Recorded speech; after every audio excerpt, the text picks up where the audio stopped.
What's going on, people? We are Tottenham TV here, back here for episode 3 of the Twitter Unpopular Opinions. I love this series, I really do. I love it. I love what you guys come up with. It's something that makes me crack up so much. And if that makes you crack up, this first one is really going to make you crack up. And it is from Awesome Sanjeev K. And it is simply, are we shit or cursed? So what is his unpopular statement? Then? Where's the opinion? We're probably both. You'd have to argue. We're shit and we're cursed. We're definitely more cursed than we are shit at the moment. I think ever since Pochettino, I think before Pochettino it was shit. Post Pochettino it's cursed. Well, you know, we weren't shit under Harry Redknapp. True, under Harry, Under cursed. We're just cursed. Everything. Talk about the curses we've been under. It's Lasagna Gate. Finishing 4th. Harry Redknapp England job. Getting the England job, but then they're all conspiring for us to finish 4th because Martin Fulop had those 3 mistakes in the last against Arsenal. We conspired to finish 4th. Chelsea winning the Champions League, and then they changed the rule after we miss out. They changed the rule. You know what? We think this is really unfair on Tottenham, so let's change the rule the year after it happens to them. Ridiculous. I mean, and then you got the year after again. We were 7 points ahead of Arsenal. We like gave 12 up. points ahead. That was that year with Chelsea. And then we sell Bell for 85 million. We signed 7 players. They're all shit. The Beatles, mate. Pochettino got to the 3-2 finals, lost them both. We were the best team over a 2-year period under Pochettino in the league. Nothing. We didn't win either league. And I reckon we're the only team ever to be the best team in the country over 2 years and not win the league in either year. I reckon there's no other team that's ever done that. Probably. Having the best defense and best attack, not winning a thing. Having a bullshit penalty given away in the first 20 seconds of a Champions League final when it was completely not a penalty. I mean, the list goes on and on. Tottenham are just cursed. Not only that, but you know, take it all the way back to when Arsenal got voted into the league and we got relegated. You know what I mean? It all stems that back from there. How many times are we gonna we're cursed. We're absolutely cursed. And don't you forget that it's going to happen again when we can't travel to one of these European Romania countries and we're going to get chucked out the Europa League. You know, Soldado signs for 26 million. He's got 25 goals in 3 seasons in a row, and all of a sudden he can't hit a barn door. That was the birth of Harry Kane. True. Okay, you can't put it too much. Harry Kane wins like 3 golden boots, but can't win a trophy. I mean, it's just we are very much cursed. Very much cursed. How many times has Son gone to South Korea military service? Like, who in the Premier League era has had a player that has gone to the army? Literally, Son. He can't get enough international tournaments for South Korea. I mean. We're just, I don't know how we're going to break this curse. We just need a trophy. We need a trophy to break the curse. To answer that question, it's cursed. Let's move on to Entertained. And he says, Jermaine Genius was a better footballer than Dele Alli. Ooh. Dele may have better stats, but JJ played in a weaker side and his ability technique was far better than Dele's. I'm not having that at all. Look, JJ was a solid player. The most inconsistent player you ever have in a Spurs shirt. He was very inconsistent. I don't think he had a better technique than Dele Alli. Dele Alli's finishing is way better than Genius. First of all, Genius wasn't as attacking as Dele. He was more of a sitter, more of a number 8. Dele's more of a number 10, just behind the striker. But I think as well, Dele's finishing and movement in and around the box is definitely a lot better than Genius. Genius maybe was a bit better in long shots, I would say, than Dele. Although Dele does have his fair share of long-range shots. I think Genius maybe just wins it on that. But I think for sure Dele, dribbling-wise as well, passing, so much. I think he's clear of Genius in all those things. I think with Genius was a big game player. He popped up in the big games, the Arsenals, the Man U's, these kind of games. Carling Cup final, he played well. Carling Cup final, got an assist for Woodgate, didn't he? So look, I think Genius was a big player for us, but I just think he was way too inconsistent. Dele Alli, he's also inconsistent. He really is, and he's also a big game player. I think there are a lot of similarities to them. They look very similar on the pitch as well. Similar build. A similar physique. Yeah, but in Dele's poor season, he probably gets double what Genius would get in a good season. Yeah, that's the truth.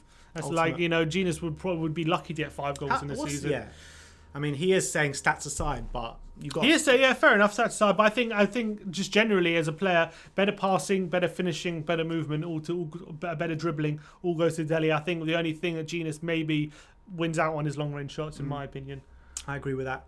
Let's move on to Luke Rodford. He says, Son would get into any team in the world. In the world, that's a big shout. Would he get into Barcelona's front three of Messi, Suarez, and Griezmann? Well, Griezmann's kind of flopped there this year. He has flopped, but as a quality-wise, would you say Son's better than Griezmann? I think when you're talking about an out-and-out left winger, I think, yeah. Do you think he's the best in the world? Would he get into Liverpool's front three? No, Salah, Mane? he wouldn't get ahead of Mane. He wouldn't get ahead of Mane. Would he get into City's front three? Sterling, Mahrez, and Aguero? No, I think Sterling gets in ahead of him, unfortunately. So that's two already. Yeah. United's front three: Rashford, Martial. Yeah, he gets into United's Greenwood. team. Yeah, he gets into United's team. Chelsea's front three of Werner, Pulisic. He's better than Pulisic. And Ziyech, I guess, for next season. I think he gets in the majority of teams. Maybe there's 2 or 3 teams that he doesn't get into. Okay, so not every in the world. But I think, look, Son is a world-class player. But I think, what I think with Son is he has never hit like 20 Premier League goals, and I think he needs to hit that mark incoming next season. Because I think he has all the ability to be doing that, and I think that for someone of Son's ability, he gets a good number of goals. He usually gets between 10 and 15, but I think he has the ability to be getting between 15 and 20. And if once he does that, then I think we have more of a case. Yeah, and usually this is his best season in terms of assists, because usually he hits like the 5-6 mark or something like that, and he's doubled that to 10 this year. So if he can up that again next season, we're talking about serious player here. Mm-hmm. If he's not a serious player already. He's a serious player already. I just think he has so much ability, Son. His technique at finishing is, I think, when from that position, from the whip from the edge of the box into the far corner, he's the best of the club. Yeah. Might be in the best in the league, but he just needs to do it more consistently. Agreed. Let's move on to It's That Tony Hall, and this is also about HeungMin Son, and he says, do we think HeungMin Son is overrated? Overrated?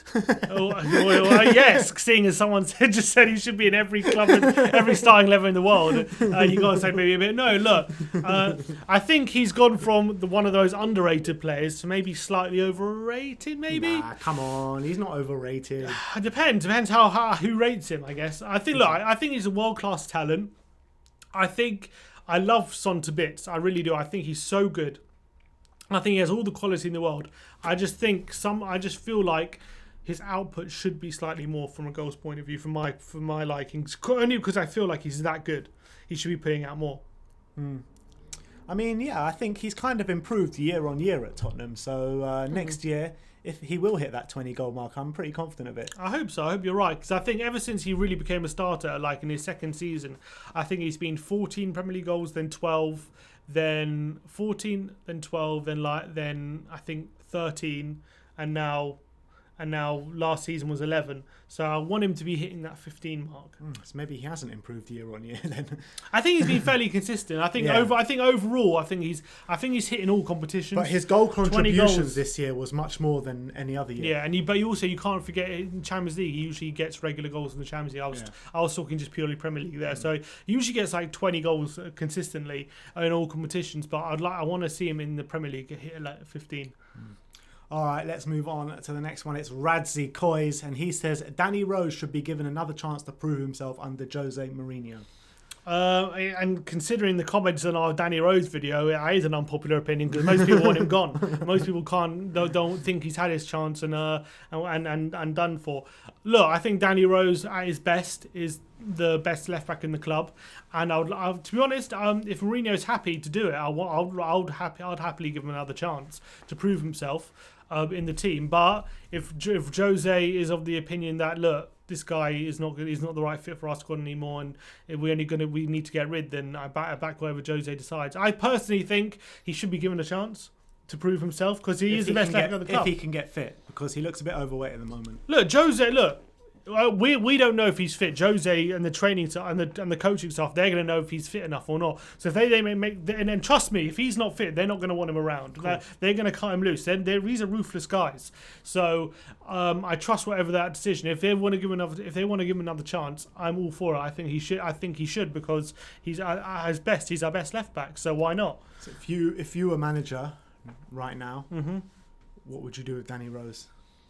I'll give him a chance to prove his fitness. And if he's fit, I'm going to give you another opportunity. It's fair enough. I completely agree with you. I think he's the best. Technically, he's the best left back at the club, and he wants to play for Tottenham again. And even if he's going to run down his contract 10, 11 months, like the most you're going to get in right now is like 5-10 million, and if that. So you might as well keep him for the year. Even if he's going to run it down, if he's going to perform well, he's probably worth it. And then you can sign a new left back in the summer. We'll probably save you a few pounds this summer. All right, let's move on to the last but not least from Novan99, and he says Jose's tactics will win us more games than Pochettino's did, especially in crucial matches where we used to slip up. More is a difficult thing to say. I think in the crucial matches, I think you might have a point. In the big games, I think where we might do a lot better is away from home against top teams, because under Pochettino, every big game against a top team we were always naive. We always came out on looking to win the game on the front foot, and we always conceded early. And wait a sec, wasn't our last two FA Cup semi-final defeats against Jose? Or 2 out of the last 3 or something. Well, we lost the League Cup final to Jose. That was 2-0, and we lost the when it was at Man United, we lost 2-1. So we did lose 2 games at Wembley. So Mourinho did win out against Pochettino in the big games. However, Pochettino did beat Mourinho in the league games, I think, occasionally. Although I think Mourinho did beat us actually at Old Trafford a couple of times. Yeah. So it was probably a close call between Mourinho and Poch. I think the big games Mourinho won out. So he might have a point, but I think Pochettino did win a lot of league games. In that season when we finished second, we must have won like 26, 27 league games. Yeah. So is Mourinho going to win that many league games next season? It remains to be seen. I don't think he'll win that many games, but I think in the crucial matches where it really matters, I think Mourinho has that nous to get us over the line. Whereas Pochettino was a bit naive. I'm hoping that. Yeah, the question is, in those big games, if we get to like a Europa League semi-final or an FA Cup final, or semi-final, if Mourinho's tactics are really going to win out in those games, I think he's probably right. That's where he's going to earn his money, Jose. And also you can tell from the way they conduct themselves in their press conferences that Jose Mourinho is at a football club for one reason and one reason only, and that is to win games, win trophies. Pochettino was more about like building projects, step by step, and he was always thinking that we're not good enough to be where we are. He was always had that kind of mindset, which is not really the mindset you want. Agreed. And I think Pochettino was always looking us to get that mentality change, but now I think maybe, who remains to be seen, but maybe it's going to take Jose Mourinho coming in for it to actually change. At the end of the day, Jose is like kind of squeezing that mentality change out of them. Pochettino was just more like, oh, all right, we need to change our mentality. We need to change our mentality. It will happen over time. But does Pochettino know what that mentality is when he hasn't actually won anything? Exactly. Remains to be seen. But will he win more games than Poch? Don't know. Crucial games. Well, it does say especially in crucial matches. So I think crucial games, yes. In total, remains to be seen. Yeah. All right, so there you have it. That is episode 3 of the Unpopular Opinions. Let me know in the comment section below if you have any thoughts revolving those opinions. And as always, come on, you Spurs.